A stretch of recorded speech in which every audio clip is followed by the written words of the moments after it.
Hello and welcome to the Gooner Talk, back again with you guys for another show, for another episode of our Raw Reaction series, and specifically the Arsenal transfer show, your morning 8 a.m. UK time update, keeping you guys up to date with all the latest Arsenal transfer information, trying to make sense of the chaos and ultimately getting your thoughts too in the chat box so that we can try and understand why on earth Arsenal's still yet to make a proper signing.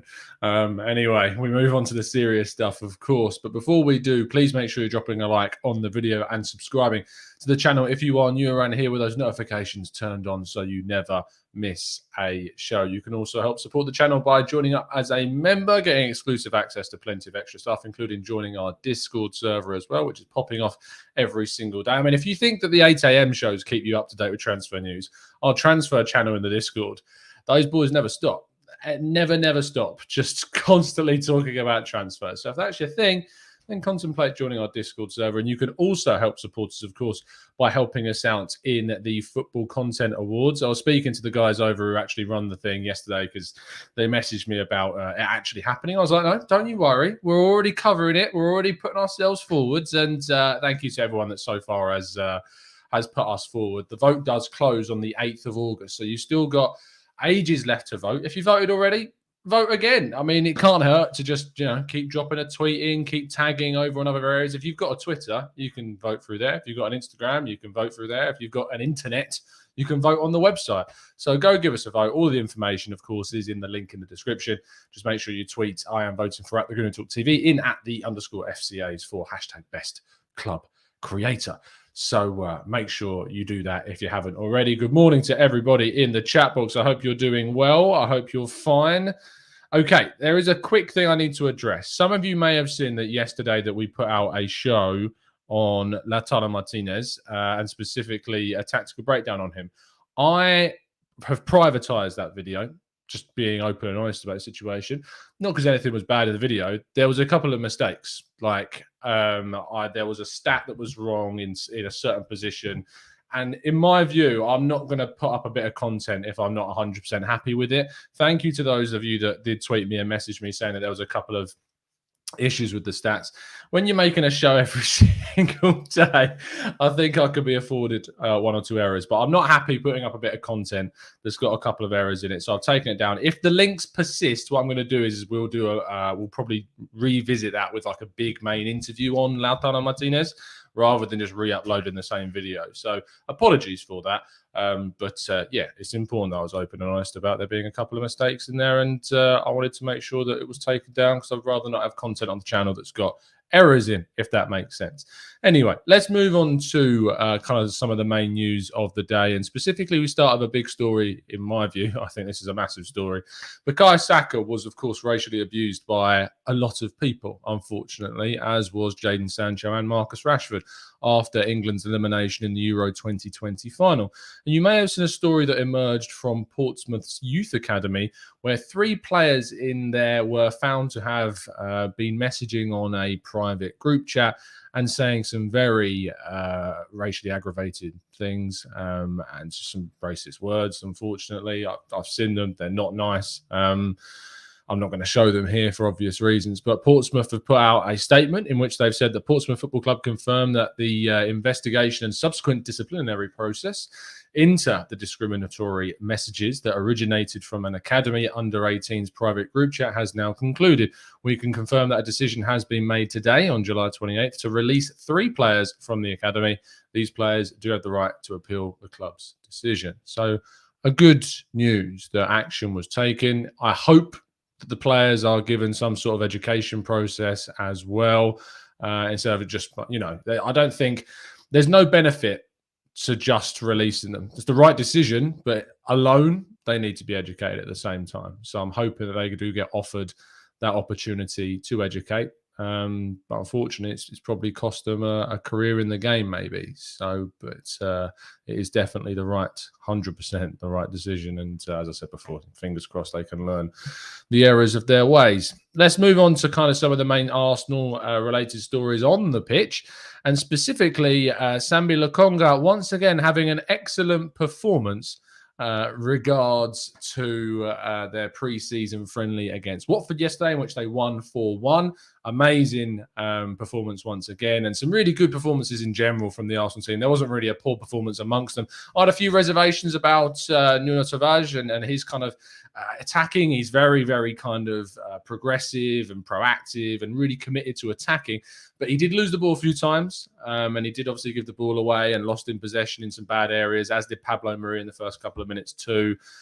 So that was a little concerning. But other than that, it was all fine. And then there was obviously the El Neni situation as well, which was concerning because we've seen this happen time and time again. Players giving the ball away in a silly position on the pitch and costing us a goal. And it does go to show that obviously we do need to have an improvement on Mohamed El Neni, and maybe Lokonga can be that guy. But I'm hoping that Arsenal go out and sign another central midfielder this window because I think it is necessary. Another player that did really well and is a central midfielder as well was Miguel Azeez. And interestingly, you may have noticed something interesting about the shirt number that he was wearing, because he was wearing the number 35 shirt, which of course is Gabriel Martinelli's number, which does indicate that maybe we are in the process of seeing a new number given to Gabriel Martinelli. Now, the number 8 is currently available. Number 11 could become available should Lucas Torreira leave the club. Number 18 is, I also think, free. There are a few others more than that as well. But Gabriel Martinelli is in line, it seems, for a number change at the club. So congratulations to him. We move to the main transfer outs of the story, and we start off with Harry Clarke, who is a young centre-half that played actually for Arsenal in pre-season against Hibs on the opening day of our pre-season tour of Scotland. He looks like he's actually going to stay in Scotland and go off to play for Ross County for a season, is the news coming out of there. They're looking to try and get the youngster on loan. Things are highly thought about this kid, but he's in an area of the pitch which is very convoluted and congested, and unfortunately that may leave him with a future elsewhere other than Arsenal, unless he does have some very impressive loan spells. But it's the first step on a bit of a journey for him, seeing him go off on loan to Ross County. So if that does indeed happen, we wish him the best of luck. Cedric. We may have seen some links with Cedric, specifically towards Turkey. Now, Chris Wheatley reported yesterday that whilst there may be interest, Cedric does appear intent on kind of remaining at Arsenal and fighting for that right-back spot, which obviously right now you can understand that he's got kind of weight and leverage to be able to do that, because Arsenal haven't brought in any right-backs. They've not moved on Hector Bellerin yet, but are seemingly kind of expected to, which would leave Arsenal with Cedric and Chambers and Maitland-Niles and Ben White, which should he come in, that can play at right back. But he is the one that is trying to really force through playing for Arsenal and intent on staying at Arsenal. And whilst I'd prefer he didn't, because I know I'm very much down the line of, I think he's one of those that we should move on. If he stays, we'll back him 100%, of course. But yeah, it's a shame. I would have rather have seen one of those Kia clients move on personally. Lucas Torreira has once again been linked with another move away from the club, and specifically today and yesterday we saw reports linking him with a move to Fiorentina in Italy. According to Italian media, unsurprising, they've been linked with him before. They've even offered a deal with him before. If you remember back in 2020, there was a protracted kind of pursuit from Fiorentina with Lucas Torreira, specifically in the form of a loan with an obligation to buy after 2 years, was what they wanted to do. We don't know the main structure of this deal as of yet. It is just purely interest, it seems, at this stage, but possibly one which could materialise into a bid should it happen. Joe Willock's move to Newcastle could take a step up in the next few hours or so. Steve Bruce has been saying that over the next 48 hours yesterday, so less than that, probably about 24 to 36 hours left on their own deadline. He didn't play in the friendly yesterday and wasn't involved in the squad. He has been suffering with a little bit of an injury, which does explain his absence. But Newcastle want to get this sorted ASAP. As Steve Bruce says, they can't wait forever, and eventually something does have to give. So they will be looking to get a deal done, concluded. They want a loan, but Arsenal, certainly if they are going to let go of Joe Willock, would prefer it to be a permanent deal with a big fee to try and match the performances that we saw at the end of last season. But this is one that hopefully we should get some more concrete updates about in the next 24 to 36 hours. Now, Ben White was at London Colney yesterday, completing his medical and doing all of the media-associated responsibilities as well, and was pictured leaving London Colney, as you can see from the ground there. He, as Charles Watts first initially showed, was at London Colney doing all that stuff, so an announcement should be very imminent, possibly even today. So keep your eyes peeled to obviously looking across your social feeds, and fingers crossed a Ben White announcement should be coming very, very soon. We move on to the possible ins then, and we start off with Andre Onana, which a few people have been asking for updates upon. Well, Mark Overmars, who is one of the executives and a former Arsenal player, of course, has been speaking about the Cameroonian goalkeeper's future. And he says, not sure if we'll get to a deal with Lyon. There hasn't been contact for a week. Another club was also interested, but already got another goalkeeper. And specifically, he mentions Arsenal, where he says, Arsenal was also mentioned, but I haven't had any contact with them. So no contact between specifically Arsenal and Ajax. That doesn't mean that there hasn't been contact between Arsenal and Onana, but there's been no contact whatsoever between Arsenal and Ajax, as to the best of the knowledge provided by Mark Overmars. Is that surprising? Not really, because Arsenal have seemingly been looking at bringing in a homegrown goalkeeper rather than the Cameroonian international stopper. But I expect a deal for Onana to leave Ajax to materialise at some stage throughout the window. I just don't think it's going to be for Arsenal. Hector Bellerin and Lautaro Martinez are certainly linked in regards to their futures, it seems, with the Italian side interested in taking Hector Bellerin away from the club, and Arsenal supposedly interested in bringing in the Argentinian striker to the Emirates. Now, a report came out yesterday that Arsenal are indeed very open to seeing Hector Bellerin move in the direction of Inter Milan in a deal which could see Martinez move in the opposite direction. It's not a surprising link. It's a really easy link. It's an easy story because it was asked, they are interested in him. We're told that Arsenal are interested in Martinez. And so obviously a deal involving the Spaniard to lower a possible price would come forward.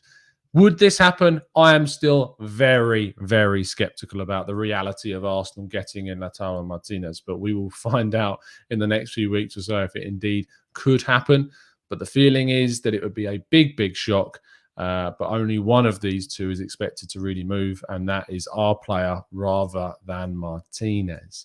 Last couple of stories of the day, and a price tag by Sky Sports for James Maddison was revealed to be in the figure of £70 million to even kind of tempt Leicester into selling. That is the minimum figure that Leicester would be demanding to even consider beginning negotiations for James Maddison to leave the club this summer.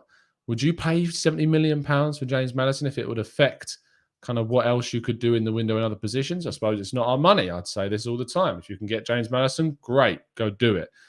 But I'm not sure Arsenal are going to be willing to go to the heights of £70 million. But hey, stranger things have happened. It would go pretty much to matching our record transfer fee, which we obviously paid £72 million for Nicolas Pepe. Would Arsenal do that again after what happened with that deal?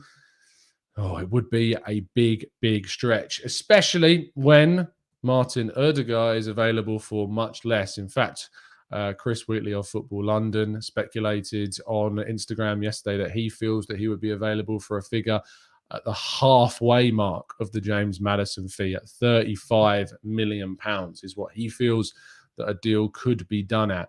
So when you think about 35 million for Martin Odegaard, 70 million for James Maddison, I just can't see Arsenal pushing for the Englishman, and the Norwegian makes far, far, far more sense in the regards to kind of the capacity to get a deal done.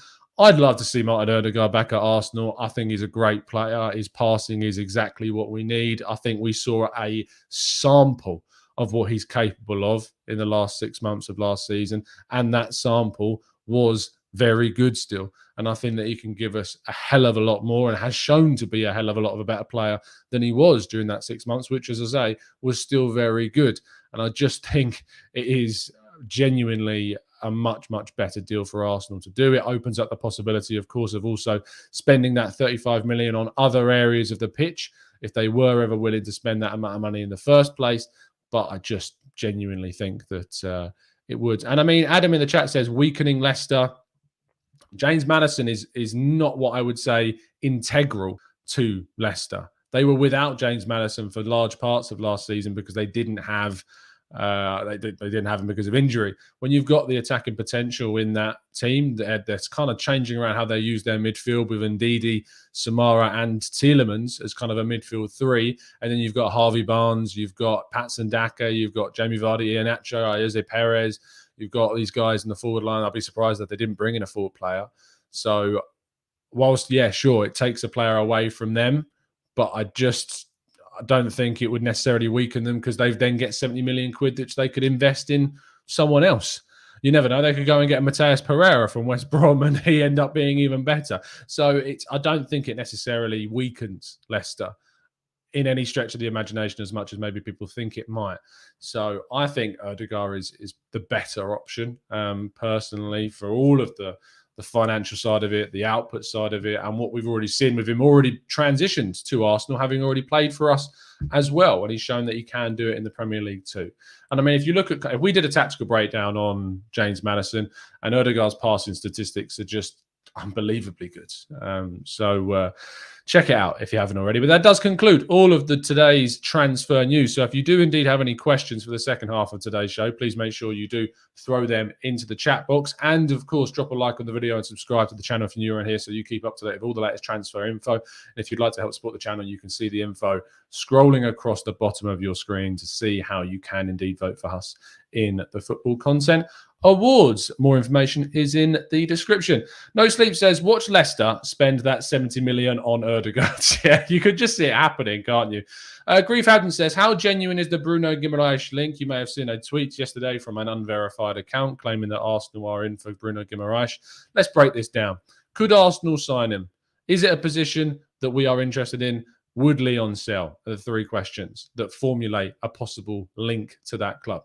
Arsenal have previously been interested in Bruno Guimaraes when he was at Atletico Paranaense in Brazil. We were interested in him in January of 2020.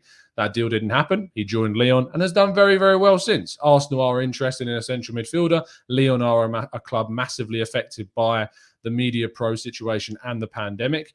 All of those factors mean that a link is, you know, it's realistic. Like, it's not beyond imagining that Arsenal could go in for Bruno Guimaraes this summer. Is it real right now? No. There's no talks, there's no bids, there's nothing. It's just an easy link, it's predictable, and it's easy to come up with. So I would not read into that link. It is how's the 2021 way of describing it? Is a clout-chasing link. I think is the best way to describe it. But no, until you see something credible from a credible source on these types of things, just don't get your hopes up, basically. Now, we can talk about Lautaro Martinez, even though I still think it's very unrealistic, because the Telegraph have reported it. But Arando on Twitter is with no credibility whatsoever. I'm not going to put that in the news because it's not a story. It's not legit. It's just someone guessing that we could have interest. Like, I showed you the article that we wrote over at 101 back in June, guessing that Inter Milan would be linked with Bellerin because it made sense. There was no links at the time. We knew that they were going to be moving on Achraf Hakimi. Hector Bellerin's future was very much looking like away from the club. You could just put two and two together that Hector Bellerin was going to be linked with Inter Milan. And lo and behold, it happened. It was a whole article about exposing ITKs. It wasn't an article about predicting Bellerin's link to. It was just an example of how easy it is to kind of guess how links can come forward. It's quite easy. So, yeah, I wouldn't read into that one whatsoever. BDG says, how much is Lautaro Martinez worth? He is going for a figure in the region of around £60 million, according to Fijales, who is a Spanish outlet, claiming that that's how much he would be going for. Whether or not that turns out to be true, we will see. But I just think that it's such a far-fetched move. And I don't know why Inter Milan would sell. Yes, they need money, but he's not one of those players when they've got the likes of Kolarov and et cetera, they need to move on, it doesn't make any sense for them to move on Martinez, to be honest. They've already got loads of money in for Hakimi. They've got lots of expendable talent elsewhere. Why would you get rid of one of your main players when you're trying to push again for another title and push ahead in the Champions League? Namdi says, hi, Tom. What are your thoughts on Mainsley as a 6? He gets played in midfield and the narrow remit might be a springboard to his development. Do I think he can play as a 6? I think that he lacks kind of the defensive acumen to be able to play as a disciplined number 6. I like him as an 8. I think he can work. Not at Arsenal, though. I just don't think he's at the level required to be a number 8 at Arsenal. I think it's going to take a different level. I mean, you look how Lokonga's come in. Yes, it's only pre-season, but he looks so comfortable in that midfield, and that's kind of the issue right now.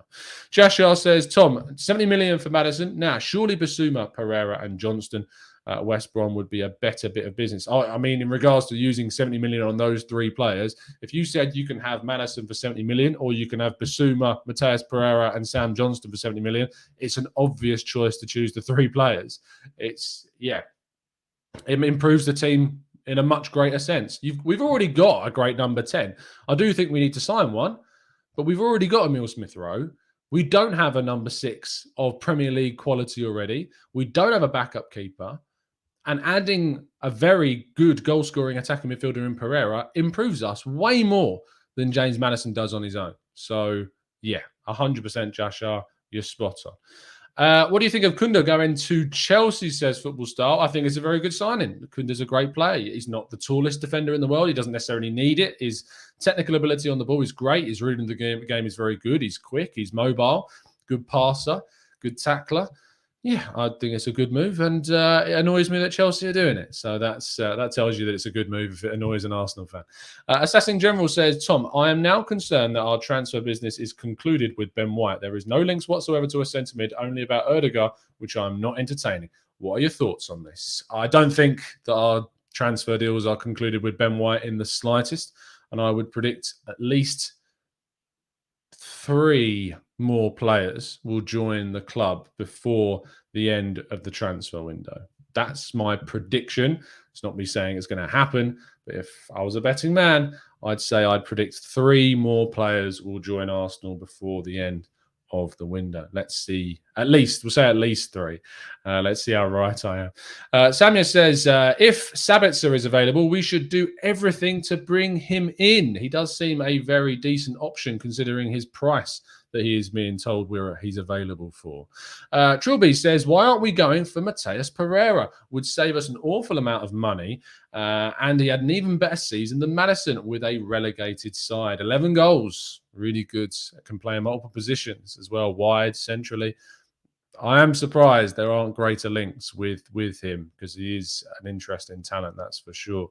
Ian says, Tom, any thoughts on possible rule that would restrict heading in training or matches? This is a very sensitive topic because there are and is very good evidence to suggest that heading the ball in the game of football has long-term damaging effects on your later life and on brain function and on the chance of developing certain afflictions. So, I mean, providing guidance, there's absolutely nothing wrong. Limiting the amount of heading in training, absolutely nothing wrong with that, I don't think. Limiting it in a full match, that's maybe a bit too far, but who knows? At the end of the day, health has to come first, always. And if there's evidence to suggest that this type of thing has really damaging effects on people in the long term, then it's something that definitely should be taken into consideration. Absolutely. Patrick says, Tom, why doesn't Arteta play Aubameyang with the other first-team players in the pre-season games? Is he on his way? In the other game against Millwall, Aubameyang did start with a lot of the first-team squad. So it was just yesterday where he kind of swapped it about a bit. So I'm not sure if that's necessarily spot on because Aubameyang has definitely played with plenty of the first-team players and did against Millwall. So I'm not sure that's entirely spot on, Patrick. But yesterday's game, he just switched it around a bit. It was as simple as that. Sakayo says, Tom, would you want Lokonga next to Partey? I mean, right now, yes. Based upon who we have, based upon the fact we haven't signed another central midfielder, absolutely I'd love to see Lokonga start alongside Partey right now. He looks the better midfielder than El Neni. And beyond that, with Xhaka leaving, it looks like we don't have anyone else Torreira is expected to go. So absolutely, I'd be starting Lokonga next to Partey against Brentford without a shadow of a doubt. Daniel says, if we can't shift Torreira, will Arteta try and reintegrate him as the number 6? I doubt it. Arteta was never really a big fan of Torreira even before he left. So I'm not sure that he would, to be honest. Flux Capacitor says, do you think Willian could do a job as an 8 because he can spray balls and appears to have lost the pace to be a winger? No, he's not good enough for Arsenal. Move him on. Too big of a wages. Just not interested in Willian. I'm sorry. I'm just not interested in Willian being at Arsenal next season. Jabril says, I don't believe they are going for a 10. Arteta has been invested with Willian at Cam during the... I think that's just because he's there. It's just because he's there. We don't have another number 10. Like, if you have to think about that, we have, other than Smith Rowe, we don't have a number 10. So you can't just play Emile Smith Rowe for the 90 minutes of all of the pre-season games, and we have Willian right now. So it makes sense that he's playing Willian there. I wouldn't read too much into that whatsoever. We've also been playing with a 2-striker system at times. I don't think that's because we're going to play a 2-striker system next season. I think it's because we've got 4 strikers that we need to give minutes to at the moment while they're here, in Balogun and Nketiah, Aubameyang and Lacazette. That, yeah, I just don't think that... I wouldn't read too much into Willian starting there, but stranger things have happened. I hope he leaves. It's as simple as that. Neil says, silly question, why not wear a cap like rugby? Will that help heading the football? I mean, you never know. One day you could see all the footballers wearing protective headgear to play football. It would be very interesting, but again, it's the world that we're living in these days. Zaran says, do you think Azeez can be an Arsenal star, or do you think he should get a loan first? I was always kind of open to the idea of Azeez going on loan to, say, a championship club this season, getting some first-team experience. But if we aren't going to sign a central midfielder, I almost feel like we can't afford to let him go. I feel like we might need him, especially considering we'll lose Thomas Partey for the African Cup of Nations in January. I feel like we may need to keep hold of Miguel Azeez this season, because he looks a great player for starts, and he's got a lot of potential. He's still very raw, still needs to develop a hell of a lot. But we haven't signed anyone there. So it makes complete sense to hang on to him as much as feasibly possible in the here and now. Greetings, Tom from Australia. Greetings, Doc Barker. Much appreciated tuning in, fella. Rob Harrison says, where do you see Willian going? With his high wages, we're boxed into a corner and don't seem to be able to offload him. Yeah, I also feel on the same kind of trail of thought, Rob. I am struggling to see where Willian goes, whether it's the MLS, whether it's China, whether it's the Middle East. I don't know where he can go. I don't know who would spend that amount of money on him, and I think he's pushing to maintain that wage level. It's just a big mistake. It was a huge mistake to sign him, and especially to a 3-year contract. I mean, I was so wrong at the time. I was like, yeah, it makes sense coming in as a bit of a backup player. How wrong was that? You can be wrong. It's just part of life. Let's scroll down a bit more. Yes, he did play a great ball for Eddie Nketiah, but he still needs to move on. Look, players can... He's a footballer. He's a professional footballer at the end of the day. He's capable of playing those passes. But we know across a full entire season that Willian is not good enough. Was not good enough, and is only going to get worse. How footballers decline after their 32nd birthday. He's going to be 35 probably, I think, before he leaves, if he was to complete his full contract. So it's crazy it's crazy to consider him staying, because he shouldn't be here. It's as simple as that. Blige says, what do you think of Tavares' game yesterday? It seems he lacks defensive side of things. Blige, he played exactly kind of how I expected him to play. He was really offensive, ran for days, but defensively, he just seems a bit lacking. And I think that's what we've got in a player. We've talked about it plenty. We talked about it in the tactical breakdown of him. We've got a decent player, lots of potential maybe, but he's still so raw, and he's still got so much to learn. And he gave the ball away a lot more than I was comfortable with. So, yeah, a lot to learn. Adian, hello, Tom from South Africa. Can you do a review on the free transfers that might suit Arsenal? If there is a gap in the market for a show on possible free transfers, then yes, but it's kind of one of those things you do at the start of the window. But I like the idea and the concept. There are still plenty of free agents, I think, about. But maybe it's one that we look at in January when players' contracts are running out. It is nearly the end of July, which does mean we're going to be doing our how Arsenal could line up next season. with the possible transfers we've been linked to. So make sure you are subscribed to get that content. David says, I pray for another signing out of the blue like the Matt Ryan signing. You never know. These things can happen out of the blue. It's very, very rare. But you never know these days. There's just so much coverage, so many people connected with agents that things usually slip out. But we'll wait and see. Zaran says, when Arsenal sign a right back, what's your player? Max Aarons, all day long. All day long. Rahil, anything new on Neves or Locatelli? Locatelli is it's kaput. It's over. It's finished. We will not be talking about Locatelli anymore, I imagine. That is a done deal to Juve either now or next summer. He won't be coming to Arsenal. Neves, very, very quiet. Nothing on him either. Kenneth says, Tom, don't you think we have all formed an opinion on the best Nuno of North London?